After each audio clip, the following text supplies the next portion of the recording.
Hey everyone, it's Finch here. I'm gonna be bringing you guys a bit more discussion on the viability of Pokemon, but excuse me, I'm gonna be going through the B plus Pokemon again. This last time I kind of rushed through them, and got a few people talking to me, and if you go a bit more in depth on the Pokemon in B plus, they'd appreciate that. So I feel like doing so would not only give people a bit more context, but just a bit more understanding. So I'll try to keep heavy on the details going down the list from B plus and into B. I'm gonna try and get both B plus and B into this video.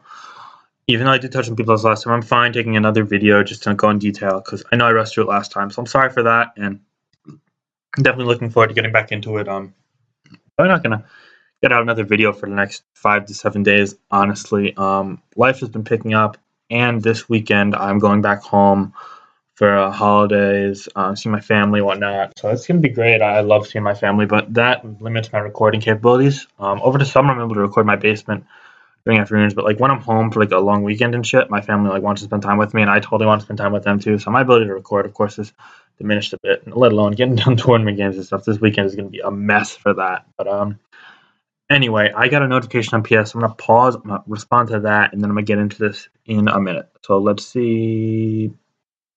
All right, so we're back. It was just a stupid tag in the stats channel with some help certificate. But anyway, B plus rank full-on niche Pokemon or cheese staples. So basically, you're going to see two types of Pokemon here. Either things that you see commonly on builds that are aimed towards winning more on matchup than skillful maneuvering. And obviously, everything's on a spectrum in regards to gameplay and matchup. But for example, if you're using a Sun team, you're more likely than not aiming to not have to rigorously outplay and position yourself through and through like you would with a Sand team per se. It's more of an auto-win heavy strategy, which is fine in its own right, of course.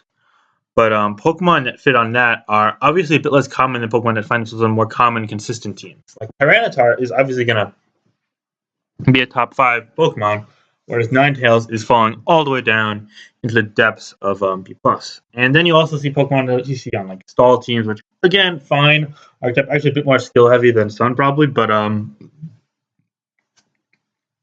pardon me, but definitely less likely to be seen and more niche than full on consistent. And then you'll see Pokemon that maybe have like niches that you'll see on as opposed to being common on cheese, you'll see things that have more niches on standard teams that are less common. For example, Bronzong. You've seen Bronzong more and more lately, but it's still not soaring up the usage stats. It is viable with Magnezone on these kind of sand build stuff. However, ABR's been using it with Scarftar lately too. But anyway, let's get into the B plus rank, given that we've already kind of set the mood for it. So Volcarona, an arguably infamous Pokemon, known for Quiver Dance sweeping. In Black-White, it's not as good as in SM, where the Z moves, and it probably is a bit better than Oras, just because the removal in Oras is dog shit. And while it's dog shit in Black-White, I mean, you kind of accept that with the pace of games. But anyway, Volcarona, while it has ridiculous sweeping potential, is held back by a number of factors. First and foremost, it requires a substantial amount of support. While normally you just say, oh, I could use Excadrill on this team if it's Sand, or Tentacruel / Starmie if it's Rain, it goes a bit beyond that because you're going to need to either sacrifice something in your set or spread, or just kind of set the field, like have hazards up your side if you want to sleep consistently, just because +1 Volk isn't killing everything. For example, +1 Bug Buzz without Bug Gem is unable to kill Tyranitar, which is really bad, potentially. Couple this with the fact that Scarf Garchomp is still very much alive. I mean, I'm good at revenge killing it. Terrakion seen here and there. Rain builds with Toxic Tentacle common. Chansey's common install. I mean, Volcarona is just impossibly very consistent with, unfortunately. And that's largely in part why it fits here. And while you're going to see sets such as Quiver Dance, usually Fire Blast, you could see Fire Dance, Bug Buzz, and then either Hidden Power Ice or Giga Drain usually. Hurricane on Rain, you could drop Fire on Rain, you can run like Bug Buzz as your only stab. Rainvoke is fine, by the way. It has some options. It's just not as consistent or good in Black-White as a lot of the things that you're going to see in higher ranks. And while you see it a lot on these kind of Smurf hyper offense teams, which is an RMT in the forums that's been used a lot, and variants of it have been used a lot, it's basically the epitome of sweeper heavy weatherless offense. So it's kind of mindless in a sense, but it's also quite good very threatening. Anyway, yeah, those teams, you just kind of have to accept that they are what they are. Volk is unfortunately just going to be kind of inherently limited in its ability to make progress in games. Moving down the list, because I don't think there's a ton else to say on Volk. I mean, over the years, you've seen like kind of bulkier sets on Sun, specifically Lefty Sun. That might have seen Volk maybe an A minus or A. Just was so fucking potent on those teams, and it was a staple on them. And she was better back then. Now Dugtrio's banned, that limits it. But now, I mean, you're seeing more Tran. You're seeing a lot of Chomp, Brack. So yeah, I mean, Volk is just kind of kept in check by the metagame itself. So it could only really truly do well in a handful of scenarios, unfortunately. Moving on, Chansey and Gothitelle you'll see are both B+, and also equal to each other, and that's because I feel like they're both pretty much stall staples, more or less. You could argue Chansey a bit above Goth, but you could also see Goth on some kind of fringe, bulky offensive or offensive teams too, trying to trap specific things. I know Funky's won a couple years ago. It was decent. But yeah, no, both of these Pokemon are just kind of, they definitely have a niche. Chansey's a phenomenal special tank. It kind of shuts down a lot of rain offense in itself, but it also gets destroyed by spikes. Knockoff is going more common. Sand damage really annoys it. And on the flip side, you have Gothitelle, which honestly isn't great. I mean, it traps something sometimes, but like, I don't know. Usually, I prefer the other spot on most teams besides stall, and on stall, it definitely plays a large role. Like you could trick something, and then it can trap something later, or vice versa. Trap something and trick something later. But sometimes it also is limited if it gets that kill first, because Tyranitar just pursuit traps it. That makes it like a net neutral. But ending your argue that the Pokemon it kills isn't better for the stall team, etc. So yeah, it's definitely viable. It's a fine Pokemon, but yeah, Goth and Shadow Tag in general's applications right now aren't great. But I mean, I'd argue that I'd ban Gothitelle or rather Shadow Tag because despite it being B+, it's just such an unhealthy presence in the metagame. So yeah, moving forward, Ninetails equals Cresselia. I mean, you're going to see Crest in pretty much every decent Sun team right now. And Ninetails obviously is on them too. And I just feel like this is kind of like the benchmark for the archetype. Like, I'm putting it slightly below Stall, but slightly above like the niche rain options that you're going to see next. Ninetales has been the queen or king, whatever, of Sun teams since they pretty much debuted Black and White 1, but they've never truly been the epitome of consistency, let alone even a completely standard option. I guess if you go back to the days of Black White, they were a more standard option, especially when the trio, like they were like trap heavy Sun teams. I know during a World Cup, like way back when in like 2012. Sun was all over the place. I mean, so definitely was standard, but like I never would call Ninetales like an S rank Pokemon. Like Politoed arguably is in Tyranitar was. It was never that high. It was always the third best weather. Yeah, that's the better way to put it.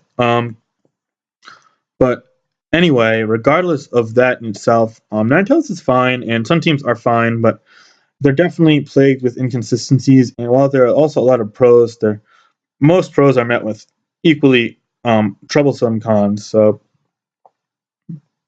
hard to say.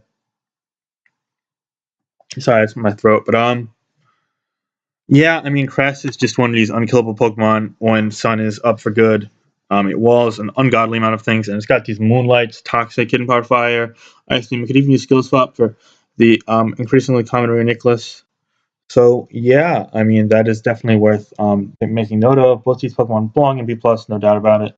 Let's get into Toxicroak and Gyarados. So both these Pokemon have seen much, much better days in Black-White, but they're still viable, mainly in Rain, especially for Toxicroak.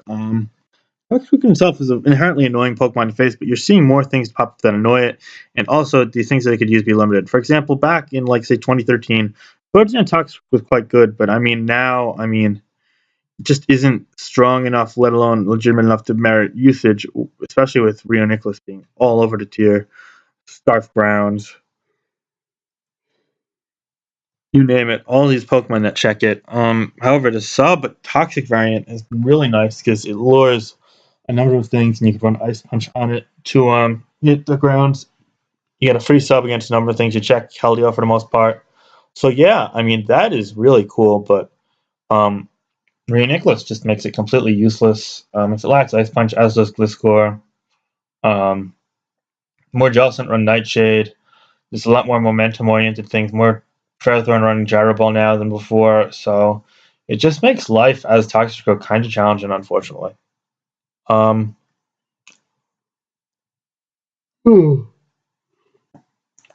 I'm apparently tired now. All of a sudden, now that I start recording. Okay, Josh. Anyway, Gyarados, on the other hand, it's been pretty consistent what it uses, and it's almost always Dragon Dance. I mean, Scarf has been used by M Dragon recently in Pasho back in week 1 of SPL9, but it's never really been seen like as a remotely standard option on Gyarados. But DD is fine. Sub DD in itself is pretty nice against stall teams. Also, it kind of decimates Sun, which is surprising but cool. The issue is that Battlethorn and Rotom Wash are all over the place. Scarf Ground still outrunning at +1. I mean, it's not a great metagame pick. The metagame, unfortunately, kind of dicks Gyarados to the point where I don't want to use it very often, and I know many others feel the same, unfortunately. So yeah, it's falling into the depths of B+, despite it being a historically pretty strong option. Both these Pokemon are really cool in my eyes, between Toxic and Gyarados, but they're very fringe viable on rain teams, and they kind of fall down into this more niche territory as opposed to seeing more consistent usage. Bronzong, unfortunately, is next, and Bronzong has actually bolstered its case for viability in Black-White. I'd say a year or so ago, before the Pasho kind of Bronzong bullshit spam. Bronzong Magnezone teams didn't really see any usage, and I would argue it was like down to like C. But now it's definitely it's clearly in B+ in my eyes. Bronzong plus Magnezone builds are just really nice. Bronzong walls, Landorus, and Garchomp depending on sets. Latios, it does very well against. I mean, you could go on. Non-Mold Breaker, Excadrill, it just sits on. It's kind of annoying when paired with Tyranitar and Sand because like Toxic, Protect, Earthquake, Ice, like that combination's annoying, especially if you trap the opposing Skarmory or Magnezone, or Skarmory or Ferrothorn with Magnezone. I'll pause for 1 second, sorry. Hey guys, I am back. I'm sorry for that. So yeah, Bronzong, definitely a nice metagame pick, but admittedly limited, as you can only use it with certain surroundings, and things have been taking advantage of. For example, Magnezone now is running Balloon plus Magnesize a lot for Excadrill, but it also doubles as a complete counter option to Bronzong, being able to trap Earthquake variant, switch in, and trap no matter what. So yeah, I mean, there are measures that are adapting to it, and also Rhea Nicholas sits on it. I mean, it's just not amazing, unfortunately. It's decent, but not great. So yeah, Scizor was like at the top of OU during Gen 4 at some point. And I mean, Scizor has honestly fallen off in both Gen 5 and Gen 4. Gen 4 to a greater extent, probably, but pausing, sorry. Okay, I'm back for real now. I'm so sorry. So yeah, Scizor just isn't great. I mean, you'll see like offensive Swords Dance, it's okay, but it never really is used. Like Choice Bandit is non-existent. Scarf is like a thing of the past. Bulky Swords Dance may be viable, but like I wouldn't use it. Look, I don't know. Scizor is just kind of ass, unfortunately.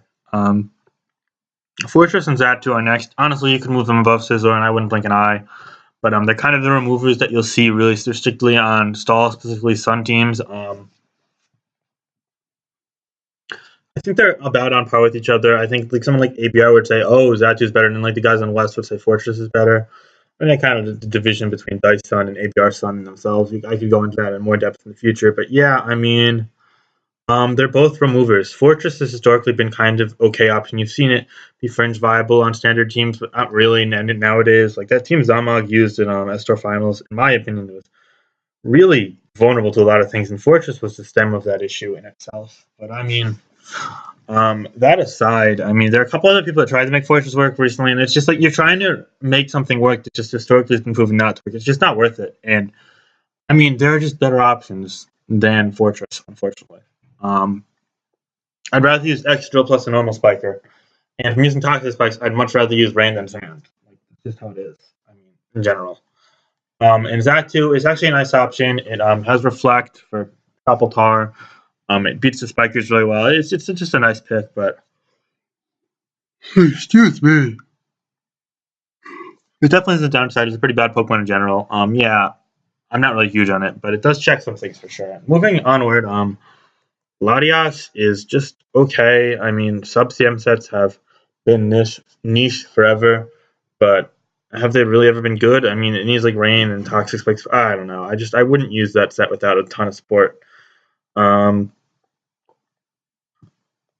Hmm. Then you've got like Curum. I mean, Specs is okay on sand, but it's really hard to make work. You'd almost rather use Latios usually. And Sub Roost on Rain is really nasty, but it's okay. Um, sorry, I have one more time. Okay, I'm so sorry. I am back. That was like a 20-minute break.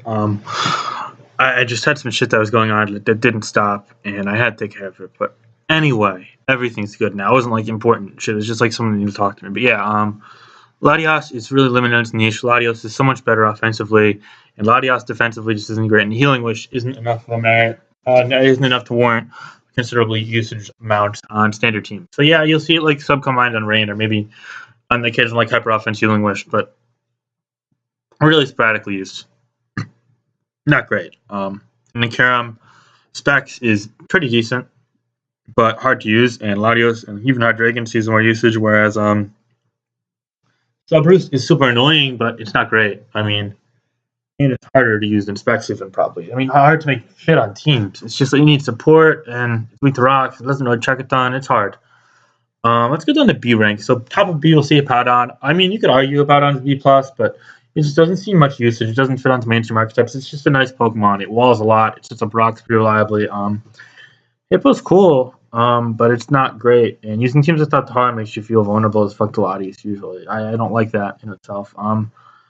I don't really have a ton to say on Hippo because I never use it, unfortunately. So it's hard for me to go on in depth on this. But the next three I could definitely talk a bit more too. So Celebi, Gastrodon, Tangrowth. So Celebi, in my opinion, is like the worst of these three defensively. Like you'll see teams defensively use Tangrowth and Gastrodon here and there, but not really, especially defensive Celebi anymore. Unless it's like a really dated bad team.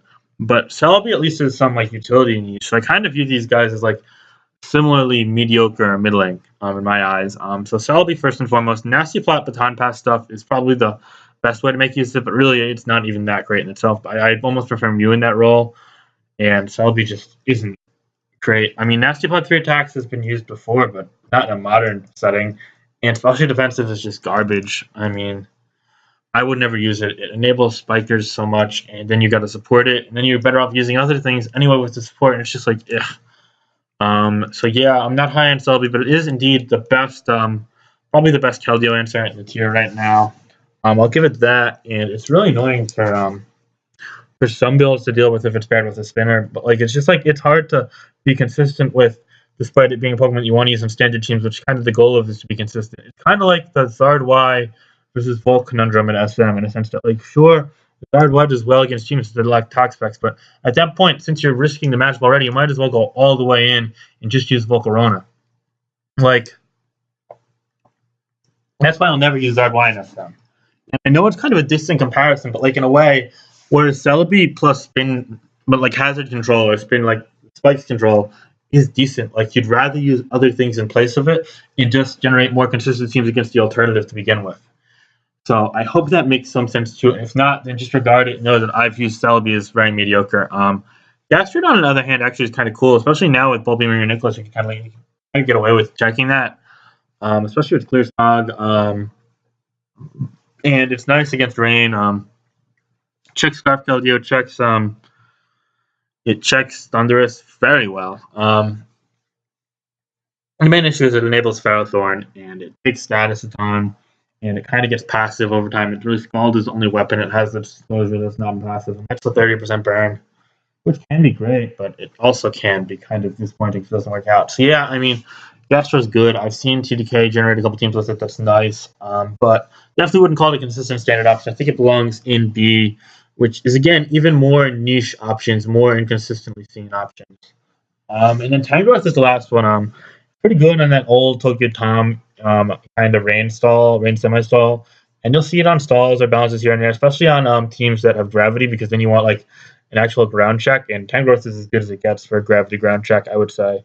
I mean, it's going to counter physical chomp, physical landa, and of course, it's going to counter drill pretty much if it's physical defensive. But obviously, Assault Vest doesn't exist in this gen, so you can't make use of that. Assault Vest Tangrowth and Black White would be fucking great, though, which is unfortunate as to that fact it doesn't exist. But yeah, I mean, Tangrowth is fine. It's just not great. It's just fine. That's how I would put it. and it pretty much fits here. Historically, Tangrowth has seen some decent amounts of usage. I know it's seen Dice used a couple times as well, but it just gets taken advantage of by so many things. I mean, you see it like Hydro Pumps and Rain doing like 70% to it. Like, you can't switch in your grass. It's just like awkward. You can't really use it with Feral, like, and it makes team building hard. All right. Yeah, so it's just hard to use. Victini is next up. Really niche Pokemon. You'll see it pretty much exclusively on like some fringe rival suns, but it's a really fucking powerful Pokemon to be created, especially if it's Banded Sun. But also Scarf and Sun is kind of cool too, I guess. I don't know. I mean, it's hard to make use of this team without Dugtrio, honestly, but Victini itself is viable and there's niche there, and it's kind of cool, but it also kind of sucks. I mean, Tar traps it. It kind of, you don't really know what to do with it. You don't really have the ability to fit it. It requires hazard removal, etc. So yeah, another Pokemon that on paper could be good, but it's kind of metagame deficient, if you will. All right, Alomomola, Pacho's favorite Pokemon, or whatever. Another Spike enabler that pretty much requires like Mag Drill, and it can be kind of cool on some teams with that. Wish is super nice, but the utility is oftentimes outweighed by external inconveniences that cause it to be annoying, such as facing off like versus Rotom W Pharaoh and getting overblown by special attackers, and just like having to use returns on Wish in a tier like Black White where the game's going pretty fast. I mean, it's just not great fit for the metagame, honestly. And I feel like Alomomola suffers a ton from that. That's why it's like all the way down in fucking NU and Black White when it's actually like quite good in RU too. But anyway, yeah, no, Mola, not superb, just decent, I would say. The Azumarill and Metagross. Metagross is kind of more of a weatherless offensive with Magnezone, like strong Mon threat. It's been used before. Lefties used to use it a ton. I used it in World Cup once. It's decent, but again, really niche. You're going to see Choice Banded mostly, but agility sets with Magnezone are fine. I wouldn't personally use it much, but it has a niche. It really likes to break through things with Meteor Mash once you trap.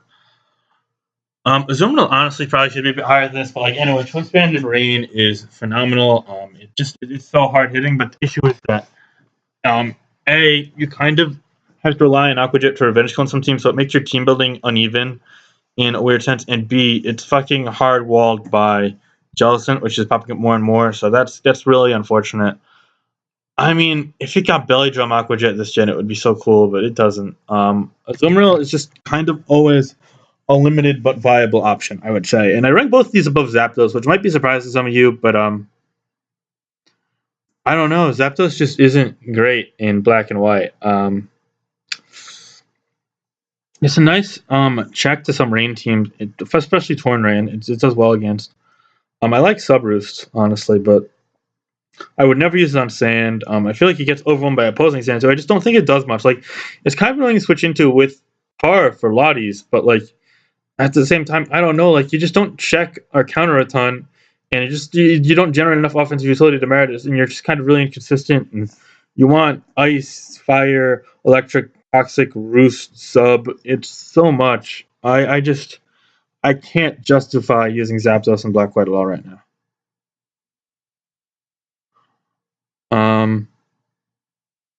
I think that's about it, honestly. Yeah.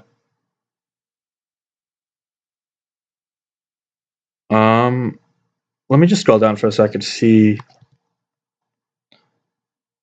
Yeah, no, that's it for now. I'm gonna get into these bad boys next time. Might make it a longer video, but anyway, that's Finch. Peace for now.